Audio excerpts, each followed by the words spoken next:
Worked on a play this afternoon. It's kind of hard to focus, but help us to focus on your word. And then after we're done, to get right back to the play and focus on that and do the best we can because your work is worthy of it and you are worthy of our attention. And I just pray that it might be a blessing to others and a help to others. In Jesus' name, amen. Okay, we do have the flyers back there for the play. Okay, Daniel 3, this is the first world kingdom. The dream was given in Daniel 2, so this is Babylon. And then if you go to Babel in Genesis chapter 11, you have the New World Order in action. And here it is, again, Babylon with Nebuchadnezzar, and the Federal Reserve published it in the 1930s on the Federal Reserve note. And so they're wanting to get it together again, and when you read the Bible, you already know what's going to be printed in the newspaper, because the newspaper is way behind the times. And then you try to figure out how is this going to take place. So this is going to show us that there's two key ingredients to get the world together to worship an image. And one is have a huge huge image, and then blare the music to move the people. Okay, so any stadium, any professional stadium, that's how you do it, and the government knows how to hit the right note to get strange reactions. Okay, if they want to get rid of a crowd, they know what note to hit, so it makes everybody pee their pants and they run home. Serious. They know what note to hit, so it causes the body to relieve itself, and the people get embarrassed, and they dispel a riot that way. And then they know what note to hit to make people move. They've been working on this for quite a while. And they experimented on this with Noriega. Remember that name in the past, Noriega? They sat outside his palace and he came out like a babbling baby because of the music that they were experimenting on him during that day. And now he's in the United States prison. Guy from another country, United States prison. That's something. So Daniel chapter 3, Nebuchadnezzar. Type of the Antichrist here, but when you read his story in chapter 4, we just might see him in heaven. Just might see him in heaven. But he really, the only way God deals with a proud man is he's got to smack him upside the head. That's the only way he can deal with a proud man. And in Daniel 4, he smacks him upside the head, and he accepts it and gets right. So Daniel 3:1. Daniel sitting in the gate, chapter 2, verse 49. So he's in a pretty prestigious position, and then his buddies are out in the audience. And it says the king made an image of gold, whose height was 80 cubits. So if a cubit on the average is 18 inches, so we're talking 90 feet tall. 90 feet tall. And the breadth thereof 6 cubits. You can see in the Bible, breadth is width. It's our word for width. So it says the height 90 feet tall, the breadth 9 feet. So this could be an image of him, or it could be, it seems to be more likely an obelisk. An obelisk is a Washington Monument, 555 feet tall, Washington Monument. Okay, it's a pagan symbol, and it's a worship of the sun, and it's a worship of sex. Okay, and so that is what is pushing the political agenda. So it's an image of gold, and of course the Antichrist. So this is a foretelling of the kingdom under the Antichrist. Okay, and it says he set it up in the plain of Dura in the province of Babylon. What else is going on in Babylon? If you would go to Zechariah, what else is going on in Babel? Zechariah 5. So Zechariah 5, the entire chapter is about a UFO, an unidentified flying object. And it is something that's wicked. It says that this is wickedness. This is a curse, verse 3. Okay, this is wickedness, verse 8. Almost all the scholars agree that this flying roll is a copy of the Scriptures. It's a scroll. It is Goliath's family Bible. Right, because it's 20 cubits long, so that's 30 feet long. That am a large print, if that is a Bible. Okay, that is like the mothership of a UFO. He says in verse 3, it's a curse. Verse 8, it is wickedness. It has a woman that is like flying it, 2 women involved. And then in verse 11, it shows where it's at. To build it an house in the land of Shinar. Okay, you cross-reference Shinar back to Genesis chapter 11, and that's Babel. So this is Babylon. What's in Babylon? It shall be established and set there upon her own base. So it's got a military base, and high military officials since the 1940s have made agreements with these type of beings. And so they've been in cahoots with this for many, many years. And there's nothing new under the sun. The Bible lays it all out for us. Okay, and so in verse 1, it's in the province of Babylon. Verse 2, Nebuchadnezzar the king sent to gather together the princes, the governors, the captains, the judges, the treasurers, council, the sheriffs, and all the rulers of the province to come to the dedication of the image which Nebuchadnezzar the king had set up. And of course, he just sent out a notice and told them they voluntarily could come if they really desire to come. You know, they, in loyalty to the king, they just, because he is not an authoritarian type guy. No, he's not going to force them to do anything. Right. Okay, and so it's all the political unders under him, the princes, governors, captains, judges, treasurers, council, sheriffs. Big government. Bigger the government, bigger sin. Okay, and they're coming to dedicate the image of Nebuchadnezzar the king had set up, and they stood before the image that the king that Nebuchadnezzar had set up. Boy, set up, they're using it a lot. Set up. It's kind of like a television set almost. Okay, and so he is going to throw out this idea. He's a tyrant. He is going to force them to bow down against their will. If they don't, they're going to get the hot seat. So there's two types of authority, the way people use authority. In Proverbs 29, verse 2, it says, when the wicked bear rule, the people mourn. But when the righteous are in authority, people rejoice. So there's 2 types of authority. When the righteous are in authority, people rejoice. That means a person uses authority to display the truth, hoping that people voluntarily subject themselves by their free will to accept the truth. When the wicked bear rule as in forcing it, the people mourn. When they use authority of a bully and or manipulation, that's how Gentiles thinks it works. Gentiles feel that you got to lord it over them. These are the 2 types of authority. You give somebody a badge and a costume and they think, oh boy, I got authority. You might have authority, but you don't have power. The power comes from God. Okay, and so this is the general viewpoint that Gentiles think the way a leader is supposed to be is to be forceful, strong, make people do things. Jesus said there's another way of doing this. Jesus Christ said that we are to be a servant. Okay, now people that are sincere and honest recognize that there is a hierarchy, and you do voluntarily subject yourself to the hierarchy.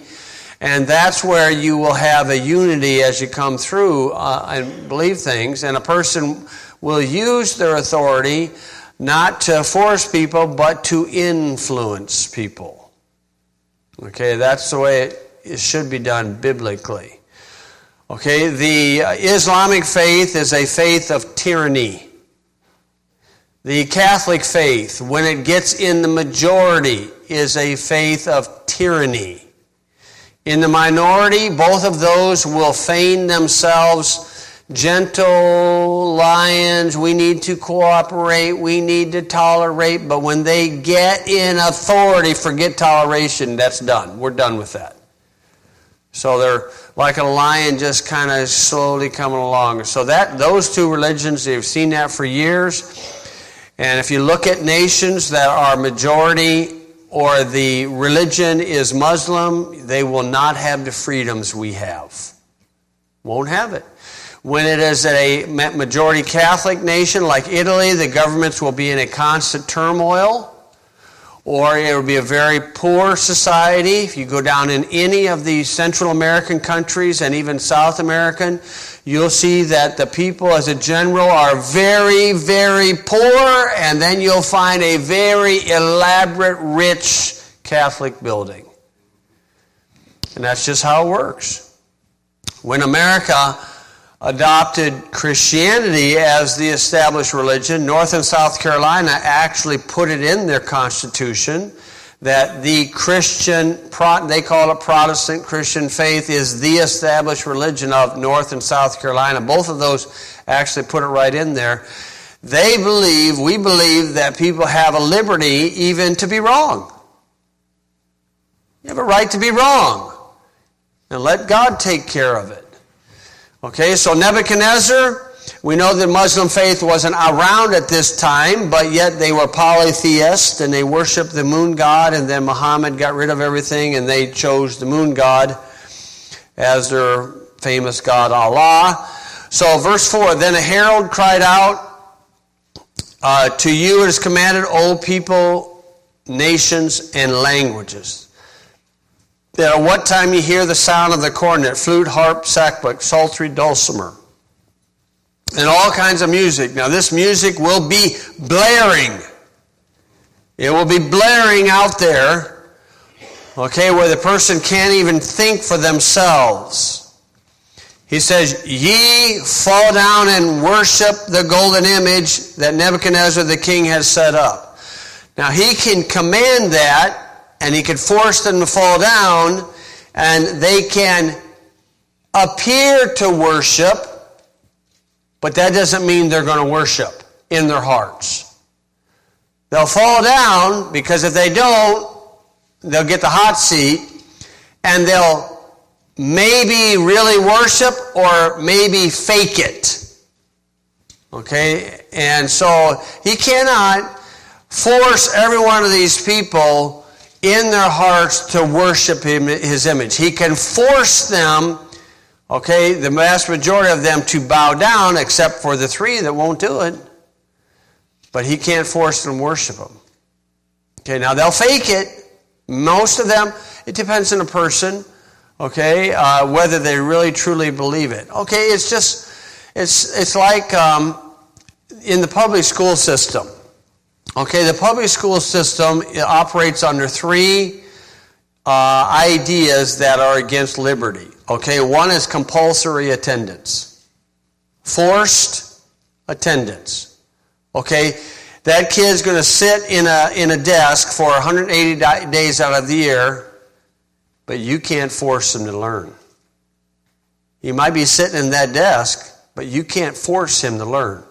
The second thing is it's a required curriculum. Okay, who is smart enough to know what every young person needs to know in life?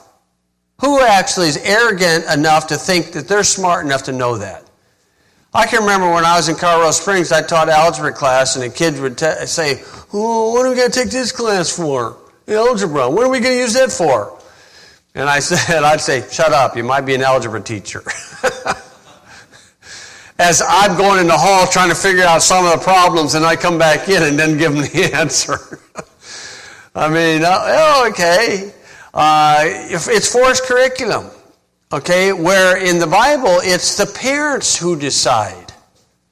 In Fiji, okay, the little country of Fiji, they have public education, but the students are not required to come. They're not required. They're not forced to come. They don't send out truant officers. Okay, what happens? The kids come. Why? Mom and Dad says so. Mom and Dad are the one that is leading the family. I want you in school.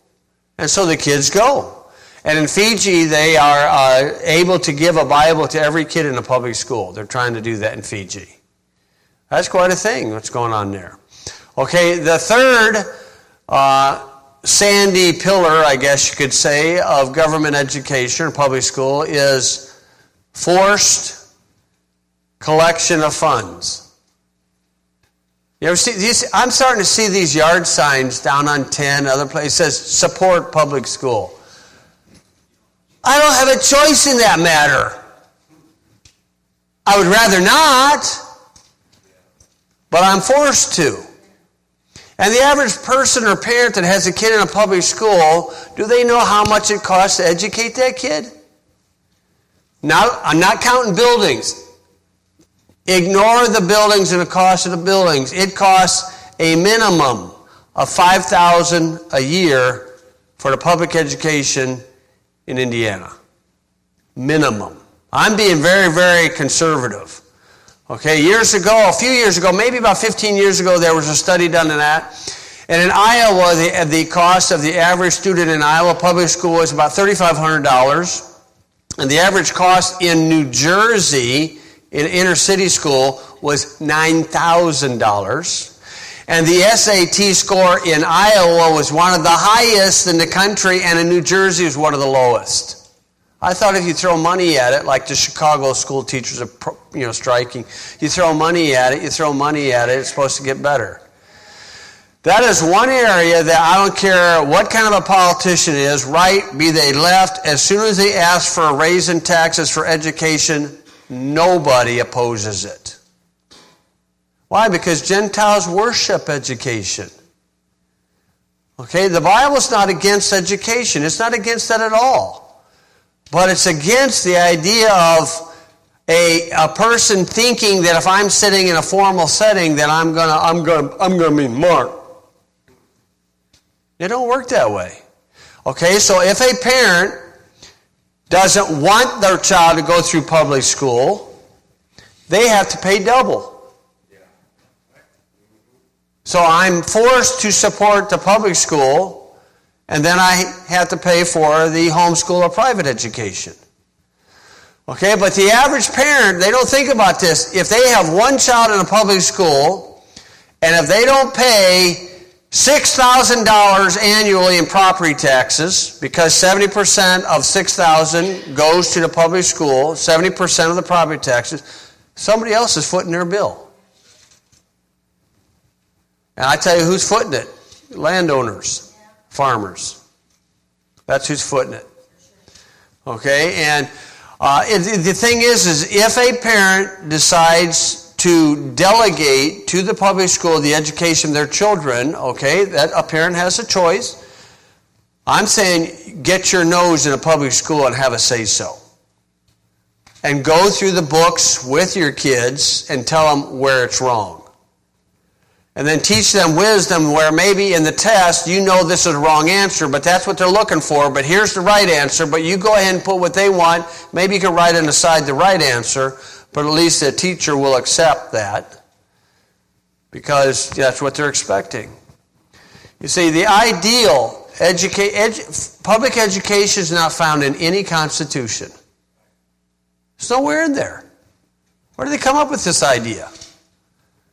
Okay, they do, like in the laws, establish Square 16 for public schools. That's in the Platt book. Number 16 is usually where they like to designate for public schools. Okay, but the best form of education is in the free market. It'll be done better, be better quality. like a farm kid. You know, a farm kid, I would say the best form of education for a farm kid is have August and September for school. Take October off. Totally take it off because that's harvest. I think a kid needs to learn how to work. So then you put them back in school, maybe half November, run through November, December, January, February, March, April. And then April, about halfway through April, take a school break so that he can get out in the field and plant. Okay? If an atheist wants his child taught an atheistic education, pay for it. You see, that would be the highest ideal to do it. Okay? But then, now what a person does, you got to kind of work in a system or what a person chooses to do. And so this king is going to force these people. You can force a kid. How many inner city schools they force that kid to sit at a desk and he walks out, still can't read? You see, learning has to be of the heart. If a person doesn't want to learn, nothing you're going to do about it. You got to try to figure out how to motivate them. So the king here in verse 5, he is forcing it. People don't have a choice in the matter.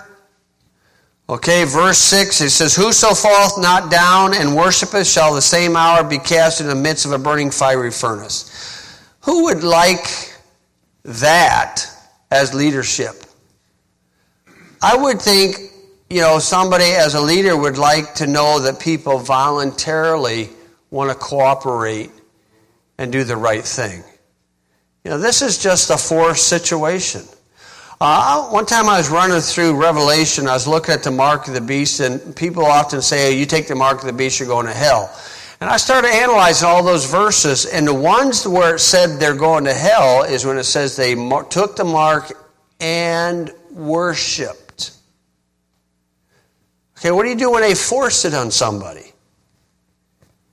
Okay, when it's and worshiped, that means they voluntarily put their heart behind the Antichrist. Now, there is where the line is drawn. So, in this context, the king is forcing it. Okay, he's forcing it.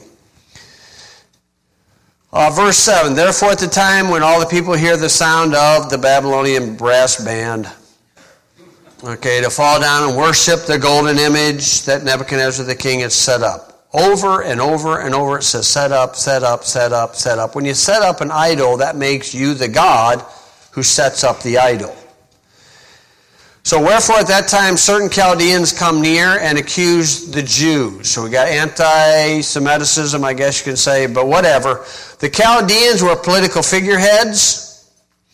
These guys are jealous of verse 49, chapter 2. These guys are hot. Why did you put these 4 Jews ahead of us? This is political wrangling. This is jealousy to the highest.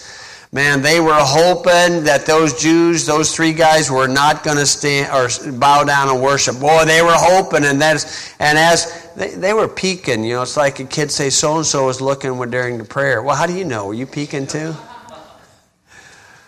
Okay, and so, they accused the Jews. Okay, they spake, said to the king Nebuchadnezzar, O king, live forever. Yeah, right.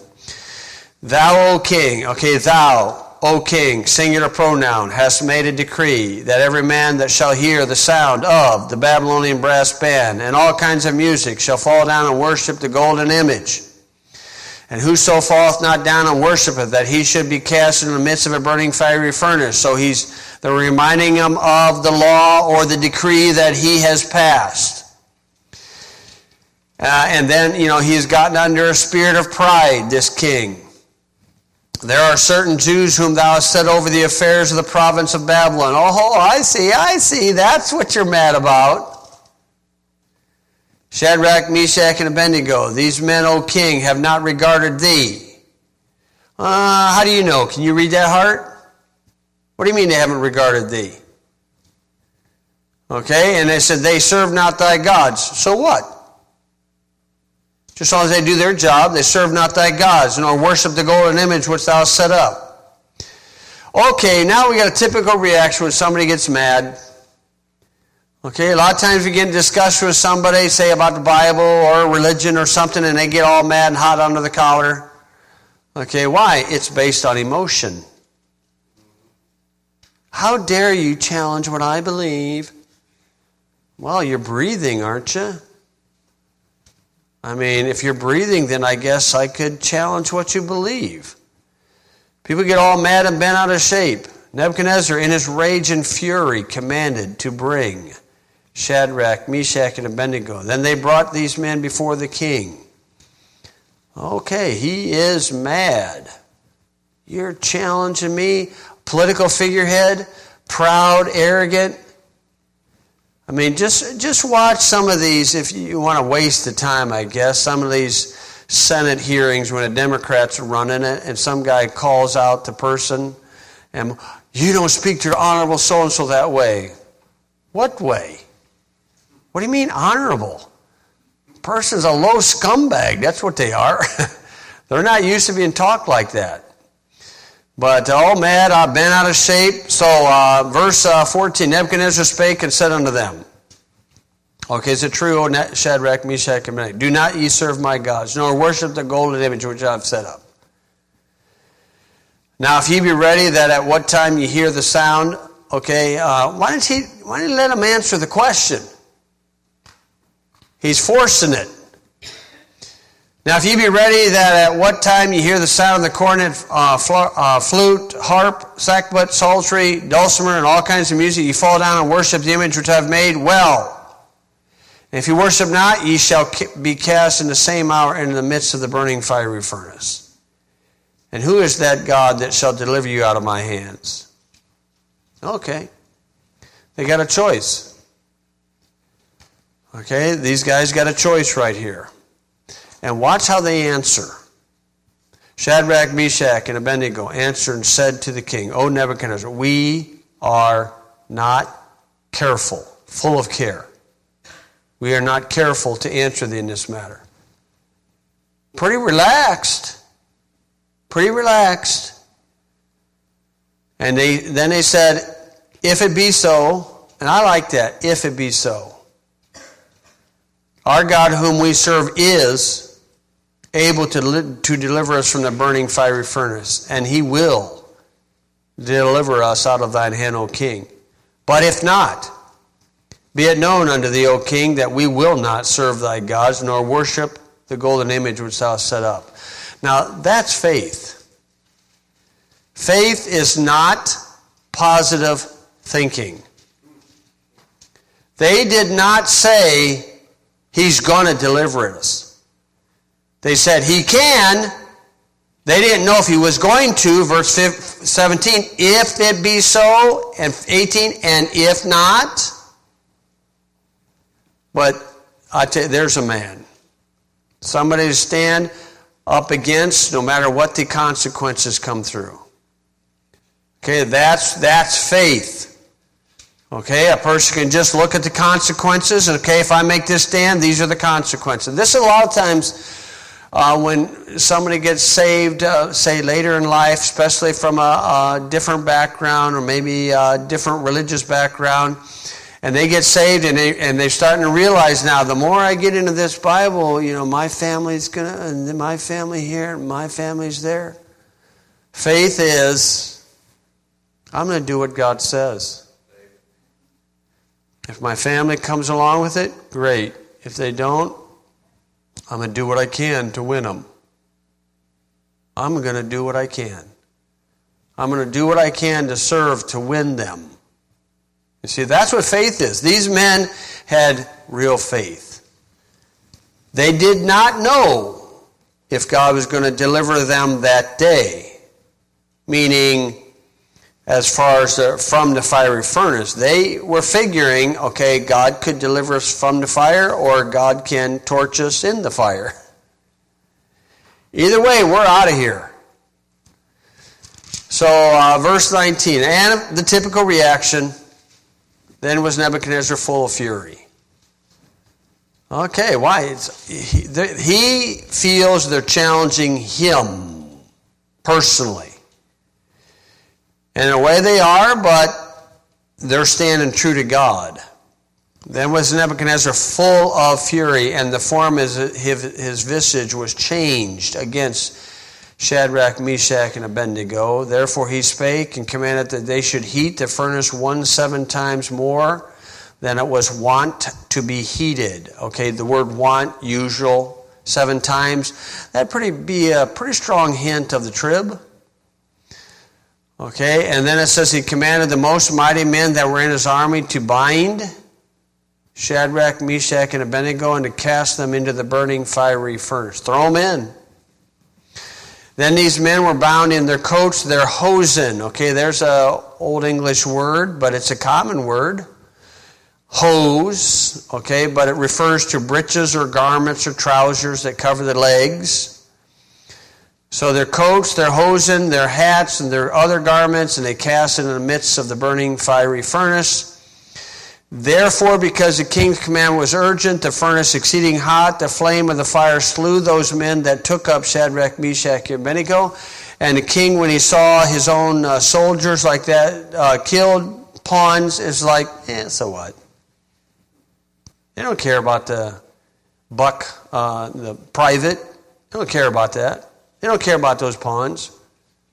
They don't care that those men that died right there that night, their wives were crying. King don't care about that. This guy is a psychopath up to this point. He is so infested with devils. Okay, and the only way you're going to get this guy's attention is something shocking is going to take place, and we're about ready to read it. And these 3 men, Shadrach, Meshach, and Abednego, fell down into the midst of the burning fiery furnace. Then Nebuchadnezzar the king was astonied. We say astonished. But astonied, you see the word stone in there. And rose up in haste and spake and said unto his council, Did not we cast 3 men bound into the midst of the fire? They answered and said unto him, True, O king. And he answered and said, Lo, I see 4 men loose walking in the midst of the fire. They have no hurt, and the form of the 4th is like the Son of God. Okay, uppercase S, Son of God. Changed in every new Bible. Every one of them take that out. They don't make a bunch of changes in the Old Testament like they do in the New Testament, but this is one thing that they do change. So this is an Old Testament appearance of Jesus Christ. They'd call it a Christophany, I guess you could say. So Jesus Christ is walking in the fire with the men. Boy, that's a shocker. So, of course, then Nebuchadnezzar came near to the mouth of the burning fiery furnace and spake and said, Shadrach, Meshach, Abednego, ye servants of the Most High. Okay, Most High, Gentile philosophy, Gentile idea. They're usually polytheists, but they usually have the highest of the one, highest God. Your God is the Most High God. Yours is the top. Come forth and come hither. Then Shadrach, Meshach, and Abednego came forth of the midst of the fire.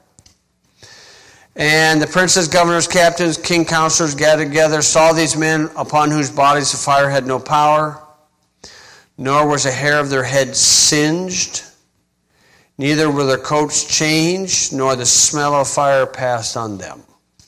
Oh, that's a miracle. So, it's a lot of times people who are smokers, they think, they get around somebody, they throw it away, and it's like, you don't think we can smell that? Or somebody goes into a chicken house or a hog barn and come out later, you still smell like something. That's the miracle of it, okay? The miracle there is they didn't smell like fire. So it took something miraculous like this to get this man's attention. Then Nebuchadnezzar spake and said, Blessed be the God. Okay, there's the right attitude. There's the right attitude. Blessed be the God of Shadrach, Meshach, and Abednego, who has sent his angel. Okay, so the Son of God in Galatians 4 verse 14 is a reference to the angel of the Lord. That's in reference to the Lord Jesus.